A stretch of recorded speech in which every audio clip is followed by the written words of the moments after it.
This will be the last lap of the race. Now you want to run this lap so hard you can't see straight, but you still got to save. You still got to save a little bit. He's still got a pretty good cushion. I think once he gets to 2. Johnson to second. Johnson to second here. 2.5 seconds behind. Can't take the racer out of Carl, though. These guys are not saving fuel right now. No, they're not saving fuel. Carl drove right back up under him. That's Just you and him. It's 6 back to anything else. That's for second. If Stewart runs out, that would be for the win. Clear, clear. Tony in turn 2. Boy, they're barreling down on him now. It's a long way from turn 3 to the start-finish line, though. Look at him looking. Tony Stewart out of the final turn. Made the big move in the offseason. Here he comes. To go over to Haas Racing, he's got take over part of the ownership, and Tony Stewart's going to take that team to victory lane. 48's out of gas. See him on the inside there. Listen to the crowd, man. He ran out of turn 2. That's incredible. There is Schrader, who led this race for quite a while. Jeff passed him. Schrader stays out there, but has fallen all the way back to the last car on the lead lap, 25th spot. As a matter of fact, Jeff Bodine just last him, but he will still be 25th. Now 24 cars in the lead lap. What a victory this is going to be for Jeff Bodine. Man, I'm telling you, well, look, he's waving to the crowd as he goes by. Ned, is he going to wave to you, Ned? He probably will. He feels good out there. He's got himself a pretty good little lead, but he needs to keep his eye on the road and be very careful as he goes through all of these turns.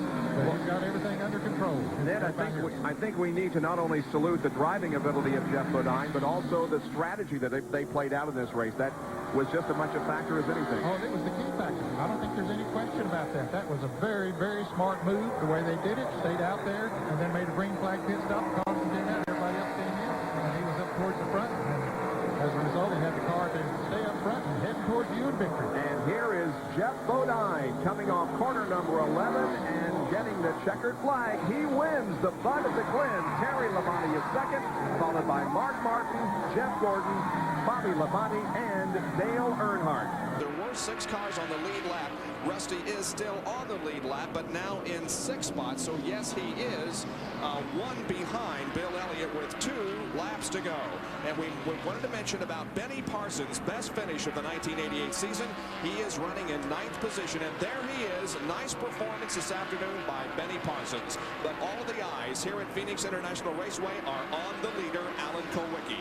Here he comes off of corner number 4, and Harold Kinder has the white flag in hand. There it is, displayed to Alan Kulwicki, who'll probably take no chances and may just let Rusty Wallace stay right there. He'll take no chances of becoming involved in any kind of an incident as he is on his last lap now with about a half mile to go before his first Winston Cup victory ever. And it comes at Phoenix International Raceway in the inaugural event here. Alan Kulwicki from Greenfield, Wisconsin, in his 85th start on the Winston Cup Series. Here he comes out of corner number 4. Rusty Wallace a little bit loose coming off here. They're going to cross the line just about side by side, but it is Alan Kulwicki winning the inaugural Checker 500 from Phoenix International Raceway. 1 more lap to go around the 2.5-mile oval, and more contact back here as Kyle Petty and Jeremy Mayfield make contact with each other. Look at this race as they head for the corner. There's the lead. Bobby Labonte chasing Ricky Rudd off the second corner. They're on to the backstretch for the final time in this year's Brickyard 400. Rudd with about a 5 or 6 car length advantage on Bobby Labonte. They head for turn number 3 for the final time. Rudd is through there safely onto the short chute. Into turn number 4 and now onto the straightaway. Labonte makes a final run at him. He closes in.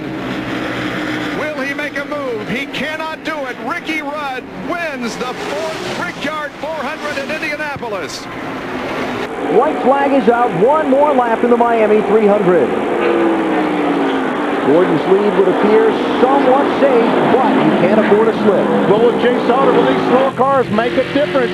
Mark Martin driving on the apron of the racetrack. Don't get in the dirt. There's no grip there, Mark.